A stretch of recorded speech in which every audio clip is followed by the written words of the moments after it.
सेना ने, जिसमें आप देख सकते हैं यूक्रेन का एक ड्रोन रूस के एयर डिफेंस सिस्टम की तरफ बढ़ रहा है और करीब जाकर वो इससे टकराता है और इस पूरे एयर डिफेंस सिस्टम को तबाह कर देता है। और उससे भी ज़्यादा शर्मनाक बात तो रूस के लिए ये है कि ये एयर डिफेंस सिस्टम ऐसा नहीं कि एक जगह बस रखा है, नहीं, ये एक्टिव है।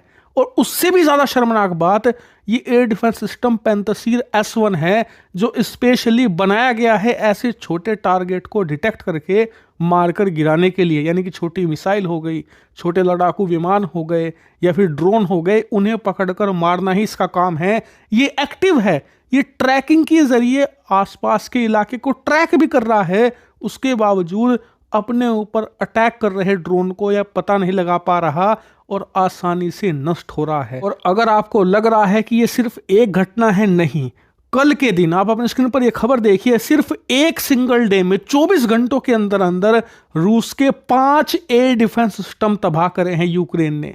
आपको लग रहा होगा कि सारे ही छोटे वाले ही होंगे, नहीं, पैंतसीर सिर्फ 2 थे। इसके अलावा बताया जा रहा है कि 3 S-300 एयर डिफेंस सिस्टम थे।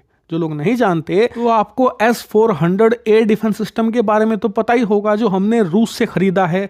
हर एक S-400 के लिए $1 अरब यानी करीबन 8,300 करोड़ रुपए हमने रूस को दिए हैं। इतना महंगा है ये। तो जो S-400 है ना, इसे S-300 को ही अपग्रेड करके बनाया गया है। एक तरीके से बड़ा भाई आप कह सकते हो S-400 को S-300 का।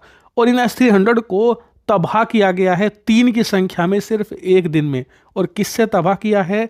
छोटे छोटे ड्रोन, छोटी छोटी मिसाइलों के जरिए, जो कि 30-30, 40-40 साल पुरानी ATACM मिसाइलें हैं, उन्हें तक नहीं पकड़ पा रहे। और रूसी वायुसेना के लिए, रूस के एयर डिफेंस सिस्टम के लिए ये सबसे शर्मसार कर देने वाला दिन है। और यकीन मानिए दुनिया भर में मजाक उड़ा रहे हैं रूस के दुश्मन ही नहीं, रूस के साथी देश भी इनके हथियारों का, कि रूस के जो हथियारों की क्वालिटी है वो कितने तेजी से नीचे गिर रही है। यकीन मानिए एज अ इंडियन हमें इससे खुश होना चाहिए। आप कहोगे कि यार कैसी बात कर रहे हो, खुश क्यों होना चाहिए? रूस हमारा साथी देश है, इसके हथियार खराब हो रहे हैं लगातार और हमें खुश होना चाहिए। तो हाँ, ऐसा इसलिए क्योंकि दुनिया में बहुत सारे ऐसे देश हैं जो कि अमेरिकी या पश्चिमी देशों से दुश्मनी रखते हैं, उनके हथियार नहीं खरीदते। तो ऐसे में उनके पास ऑप्शन क्या है? या तो वो रूस के पास जाएंगे या चीन के पास। चीन के पास इसलिए नहीं जाते क्योंकि हथियारों की क्वालिटी बहुत घटिया है।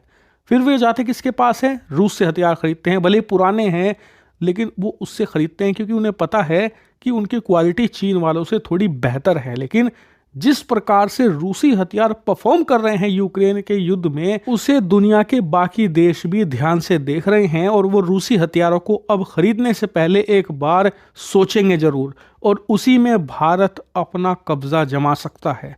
हथियार मार्केट में रूस का फुटप्रिंट बड़ा है, ऐसे में अगर उसका फुटप्रिंट कम होता है ना, तो भारत उस मार्केट स्पेस को कब्जा सकता है। ये भारत के लिए शानदार अपॉर्चुनिटी है। और हाँ, इससे पहले कि आप में से कुछ लोग हंसें कि यार नहीं, भारत कहाँ कम्पीट कर पाएगा, भारत के पास तो हथियार ही नहीं है, तो उन लोगों की जानकारी के लिए बता दूं कि भारत ऑलरेडी ऐसा करना शुरू कर चुका है। अर्मेनिया रूसी हथियारों का बहुत बड़ा खरीदार था, लेकिन रूस ने उसे अजरबैजान के खिलाफ युद्ध में धोखा दिया, तो वो किसके पास आया? क्या वो अमेरिका के पास गया? नहीं।